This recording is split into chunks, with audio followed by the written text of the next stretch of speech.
Итог и стук, геном календаря. Пылают фейерверки, гаснут ссоры. Есть нечто в 31 декабря, что не понять ни Менделю, ни Бору.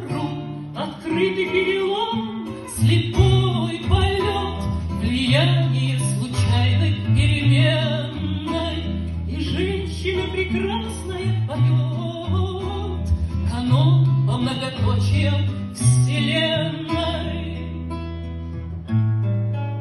Всего лишь столкновение комет, всего лишь игры с Y хромосомой, но в мире выше наказания нет, чем слушать этот голос невесомый и, принимая боль за благодать, искать следы на глобусе померкшем и что-то беспокойно бормотать. Друзья ушедших и друзья умерших.